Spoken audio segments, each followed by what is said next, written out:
Hello, ngạc nhiên chưa? Một cái dự định ấp ủ đã lâu và bây giờ mình mới thực hiện được. Có lẽ là chưa nhiều video trên mạng về hai chiếc xe này mà thường là chở quay 5-6 xe không, đúng không?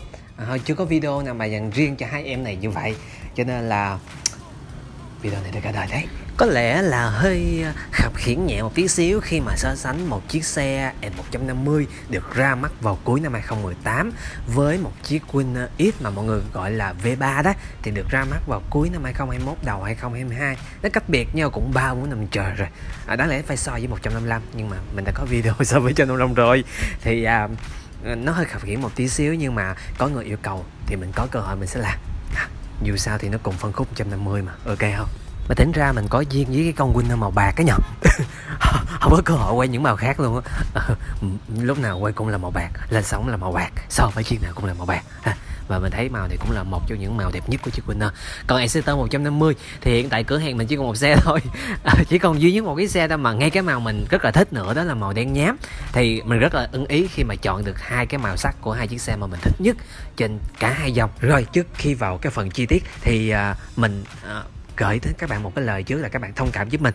Khi video này nếu mà mình phân tích theo ý kiến cá nhân của mình có không hợp ý với bạn thì bạn cũng bỏ qua cho ha.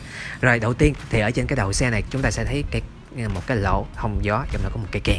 Rồi phía dưới này là pha code, nó sẽ tập trung ở phía dưới này hết, giống như là chiếc tay ga, chứ nó không có đi theo hướng góc lái như là cái đời Winner V1 nữa. Về cái đèn xi nhan thì Honda đã lắng nghe ý kiến của người dùng là tích hợp cho nó gọn lại, và mình thấy nó rất là đẹp đấy chứ. Còn ở Exciter 150 thì cả pha code sẽ tập trung một cái cụm chóa đèn ở trên cái đầu xe như thế này, còn ở dưới này sẽ là đèn demi và hai cái đèn xi nhan ở phía dưới. Nó không có cái dời đèn xuống giống như là 155 hoặc là Winner đời mới. Về phuộc bạn có thể thấy rõ là chiếc Winner cái phuộc nó sẽ lớn hơn so với Exciter 150. Cái két nước thì vị trí nó giống như nhau. Thêm một cái điểm mình rất là thích trên cái chiếc Winner V3 này đó là phanh ABS ha. Là hầu như là tất cả các đời Exciter đều không có cái tính năng này. Thì trên chiếc xe này hơi tiếc một cái điều là phanh của nó chỉ có 1,0. Ở đây sẽ có một cái nhãn năng lượng luôn nè, 1,99/100 cây. Ở 1 lít xăng chúng ta sẽ đi trung bình cũng tầm khoảng có 50 cây. Cái lớp trước sẽ có kích thước là 90/80 17 inch và tất nhiên là lớp không xăm, vỏ không ruột ấy. Còn ở bên S150 thì nó vẫn là thắng đĩa thông thường thị lực 1 bê tông, và một cái kích thước lớp trước là cũng là 90/80 17 inch luôn. Và tất nhiên lớp IRC vẫn là vỏ không ruột thông thường. Đấy là toàn bộ cái phần mặt trước của hai chiếc xe này. Hai cái kiến thì bạn thấy nha, kiểu dáng nó cũng góc cạnh giống như nhau. Mình sẽ không nói xe nào đẹp hơn nha, bởi vì cái nhìn là mỗi người sẽ có một cái nhìn khác nhau, mỗi người sẽ có một cái gu thẩm mỹ khác nhau, cho nên Quang sẽ không nhận xét là chiếc nào đẹp hơn chiếc nào, mỗi người sẽ có góc nhìn khác. Ở S150 thì đã có đèn passing, từ 2018 đã có đèn passing, xin vượt mặt đồng hồ điện tử. Nó vẫn có cái công tắc phụ ha, và vẫn còn giữ được cái công tắc đèn, kể cả Quang 155 vẫn còn công tắc đèn. Đó là một điều mình rất là thích. Công tắc phụ này bạn nào mà sử dụng mô tô nhiều á sẽ biết được là nó cần thiết như thế nào. Còn bên Winner của Honda thì sẽ ngược lại, vị trí cái kèn này sẽ nằm ở trên, đèn xi nhan nằm ở dưới. Yamaha thì ngược lại ha, vẫn có đèn passing pha có như thông thường, nhưng bên này sẽ hoàn toàn trống, giống như là chiếc Civic FI mới của Yamaha cũng vậy, không có công tắc gì hết ở bên đó, chỉ còn cái nút đề thôi. Mặt đồng hồ thì nó cũng là mình thấy diện tích nó rộng rãi hơn so với cái đời Winner V2. Đó, hai cái kiến người cho bạn xem. Rồi, tất cả các phiên bản của Exciter 150 đều sử dụng khóa cơ hết, không có phiên bản khóa thông minh ha. Mức tiêu hao nhiên liệu của xe thì nó sẽ nằm vị trí này. Cái độ hao xăng thì không có khác biệt gì so với đời Winner V3 này. Rồi, ở chiếc Winner của Honda thì lại khác nha. Tất cả các phiên bản đều sử dụng khóa thông minh, kể cả phiên bản tiêu chuẩn, và sẽ có thêm cái sạc điện thoại với cái đầu USB khá là tiện lợi như thế này. Về cái góc lái và cái dáng ngồi thì mình được nhiều anh em nhận xét là ngồi trên chiếc này nó sẽ đẹp hơn, tùy cảm nhận của mọi người. Nhưng cái côn của chiếc Exciter 150 mình phải thừa nhận là nó nhẹ hơn S155 và nhẹ hơn Winner. Bạn phải công nhận điều đó nếu các bạn cứ chạy thử đi.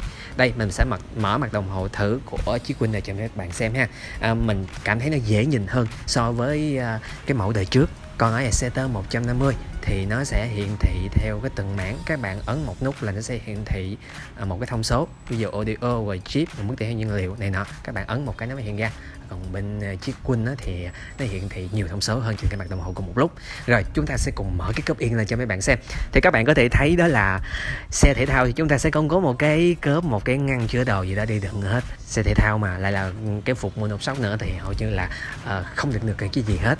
Dung tích bình xăng của chiếc Winner này là 4,5 lít ha. 1 lít xăng bây giờ là 26.000 mấy trăm đồng mà khá là đắt tiền đó nha. Phải nói là lịch sử luôn rồi, kỷ lục luôn rồi. Cái cốp này thì cũng không đừng được gì.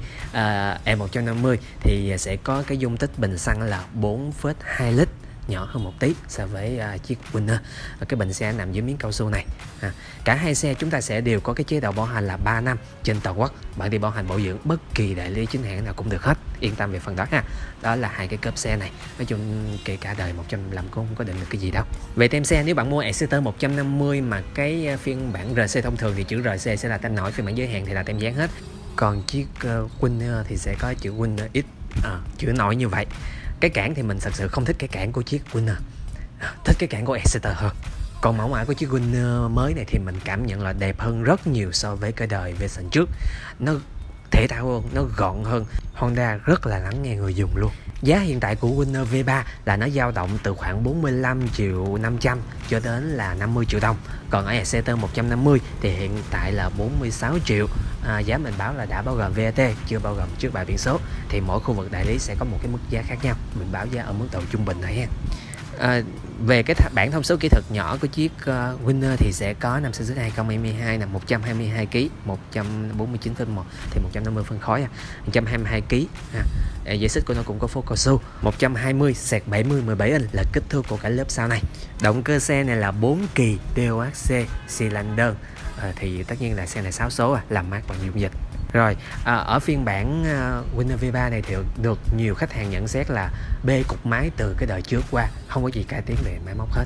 Đó là cảm nhận của những bạn bình luận ở trong cái video so sánh lần trước. Còn ở Exciter 150, một cái kiểu dáng thiết kế máy móc từ đời 2018 tới bây giờ, 117 kg, cũng là năm sản xuất 2021-2022 luôn, 150 phân khối. Lớp sau của Exciter 150 cũng bằng với Winner là cũng là 120/70 17 inch, cũng lớp không xăm, vỏ không ruột á.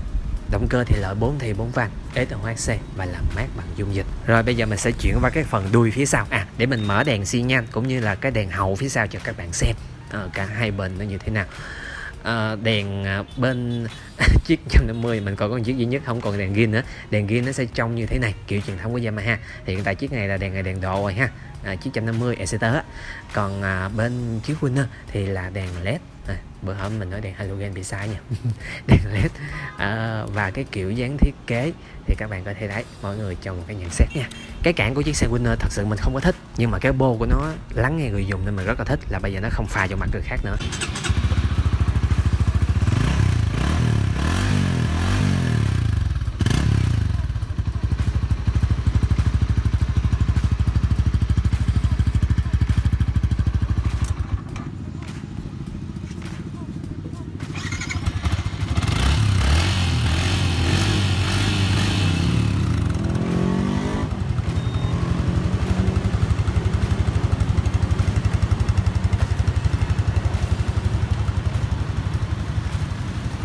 Tiếng máy mình nghe đại khái như vậy thôi, chứ thật ra là các bạn nghe bên ngoài sẽ khác, nó không giống trong video cho lắm đâu.